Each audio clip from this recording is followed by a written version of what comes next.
Hello, my friend. This is Clyde. Make this moment count for something. Ordinary folks do not easily get a moment with important folks. Imagine you are part of a group touring the White House, and while you are in one of the great rooms, the president stops by to say hello, and then, out of nowhere, he calls to you and invites you into the Oval Office. Just you and him. I say to you, make that moment count for something. I want us to talk about one woman who did just that. Her name is Mary, who lived in Bethany on the way to Jerusalem. She shared house with her sister Martha and their only brother Lazarus. Let us put some meat on the story. We don't know what these three did for a living, but certainly they didn't just sit around their house all day doing nothing. So let us create a picture. They're all single. They share house together. Martha is very industrious and she has a home business selling household products. Mary does marketing research for various companies and she works from home. Lazarus is a technician and he has a workshop at the back of the premises. One day, Jesus and his disciples were passing through this little community and they decided to drop by the house of these three wonderful people. Remember what we said. Make this moment count for something. Jesus doesn't come to Bethany like every week, and certainly Jesus is not only visiting them because of their hospitality. They are his friends. They didn't know that he was coming and with company. So when they showed up at the door, Mary greeted them and invited them in. Lazarus heard the noise and he ran around and joined the company. Martha, she jumped into work mode. She straightened up the couch, put away the stuff that she was working on, rushed into the kitchen, and she started working on a meal for her guests because certainly Jesus and his boys must have something to eat before they leave this evening. Martha is good like that, and nobody ever tries to take that from her. She's a great housekeeper and a fantastic cook.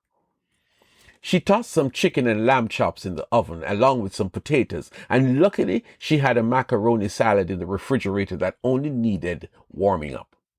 She was rushing through the room where everybody was meeting to get some fresh vegetables from the garden when she noticed her lazy sister Mary. That's what she thought of her, sitting among the guests. She beckoned to her sister to come help, but Mary only pulled herself closer to Jesus. She was sitting on a stool and she climbed down onto the floor, sitting ever so close, gazing in his face. Nothing Martha could do to get Mary to just come and give her a hand, get the dishes, make the salad, set the table. Come on. Mary knew what Martha was thinking, but she was not missing this moment with Jesus. It doesn't happen often, so she was not going to make this time waste. Then something unusual happened. Oh, by the way, Lazarus managed to have got a seat next to Jesus, so he was able to see and hear everything that was going on. He had the best seat in the house. But Mary, his sister, she was up to something. All this time she was sitting at the feet of Jesus and she was taking in everything that he said. It's as if she was transfixed. Nothing got her to look away. She had this look on her face as if she was the only one in the room with Jesus. Without warning, Mary took a bottle out of a box she had beside her. Nobody saw when she pulled out a bottle from the box, and without an announcement, she poured the contents all over Jesus' feet. Immediately, the room was filled with this amazing fragrance. It was strong without being overpowering. There was no doubt that that was no ordinary perfume.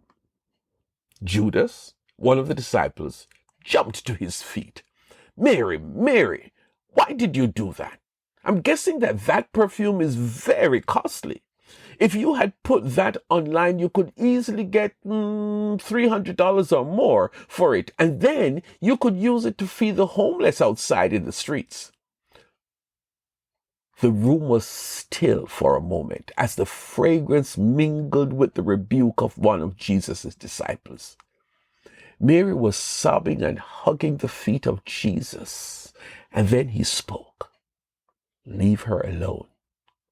It was intended that she should save this perfume for the day of my burial.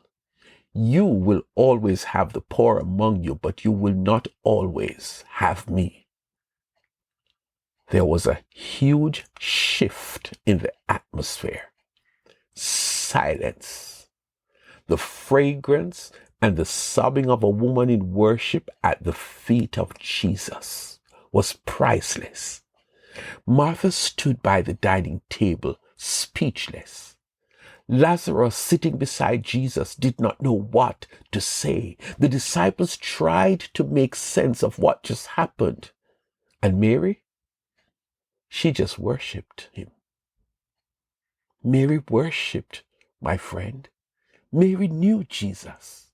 Mary was listening to every word he said while her sister was busy preparing a meal. She could have gone to help, but she chose to worship Jesus.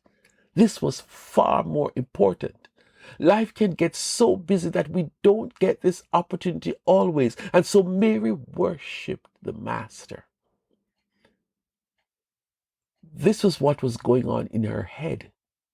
The sheer joy and delight just sitting at the feet of Jesus. She did not ask him to do anything, but this moment had to count for something.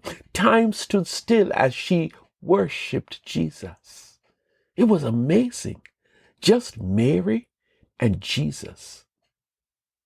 She was experiencing joy just by being in his presence. Today, find some time to be like Mary and spend that moment with Jesus, just you and him. Make that moment count for something. Don't leave without experiencing unspeakable joy. Experience his peace. Be covered over with his cloak of love. Wash his feet with your tears. Hear his gentle voice saying to you, "I love you, I love you, I love you." Please make that moment count for something.